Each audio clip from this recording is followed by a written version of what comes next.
A triple homicide in Coachella Valley is now a cold case, but not in the hearts of those that lost their loved ones. KMIR-6's Angela Monroe joins us with how private investigators hope to break this case. Angela.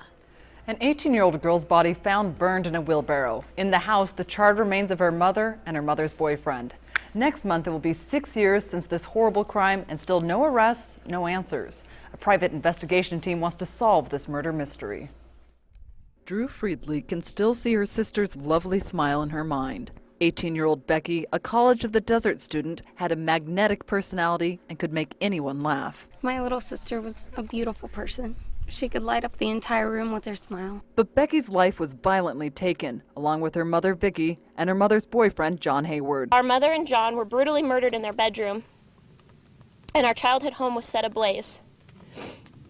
If that wasn't enough, our poor sister suffered the worst of it and was set on fire in a wheelbarrow after being caught while running away. It was September 17th, 2006, just before 10 at night in Pinyon Pines, a mountain community above the city of Palm Desert. The family killed, the home burned down, a calculated and premeditated triple murder. I still believe that this is all a horrible nightmare and that I will wake up from it any moment. Becky's sisters, Tanya and Drew, had to wait a year before their loved ones' bodies were positively identified. Day after day turned to month after month with nothing. No answers, no suspects, no arrests. Nearly 6 years later, just a charred foundation remains of the family home. But now a team of private investigators is sifting through the ashes to find the truth of that night. 10 retired law enforcement officers from the Riverside Sheriff's and DA's departments, Palm Springs Police, and FBI. We are in this strictly as volunteers. We have taken on this investigation because this is our community, and we also honestly believe that this case can be solved.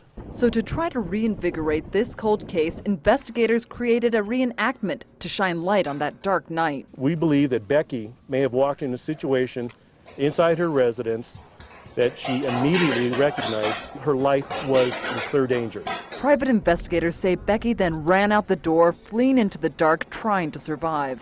But the suspects caught her.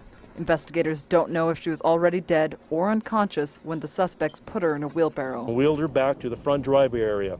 Once the suspects had posed Becky's body in the wheelbarrow, they poured accelerant all over Becky's body as she lay in the wheelbarrow. The suspects then ignited the accelerant, which in turn engulfed Becky in flames. A gruesome end, made even more sickening by the suspects posing her body in the wheelbarrow. The suspect or suspects may arrange or pose or degrade a body after death, and that's for their own gratification and fantasies. And posing is also done to shock the first responders and the public. And posing is very rare and is found in less than 1% of all homicide cases. The private investigators say the suspects, they believe there are at least 2, were known by Becky and or her family. Numerous other individuals were asked to participate in polygraph examinations. Although each of these individuals initially agreed to take the polygraph examination, each of them changed their mind. That change of heart to take the truth test is suspicious to them. Based on our profession, we look at that and we consider that to be a flag in the case. Lamar Advertising is donating a billboard to help. It will be somewhere in the Palm Desert area in about a week. A possible reward of $50,000, a hotline set up for answers, 855-44-BECKY. Someone out there knows something. You may not know how important it is. Be afraid to come forward, or you may have even been turned away or discredited by Sheriff's Office already. We are asking for your help. Tanya and Drew hope people will give them answers. Part of all of us was buried with them.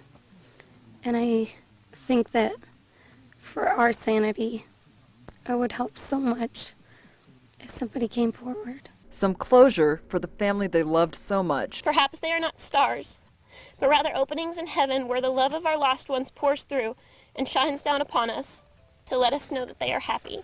3 lives brutally taken, and a hole left forever in their loved ones' hearts. My mom and little sister were the most loving, caring people that I've ever met. And I just want people to remember how beautiful their lives were. The sisters are also asking the Riverside County Board of Supervisors for $50,000 to add to the reward, which would then add up to $100,000. And once again, if you know anything, call 855-44-BECKY. And to watch the full reenactment of the video, go to our website, KMIR6.com. Elizabeth, back to you. All right, thanks, Angela.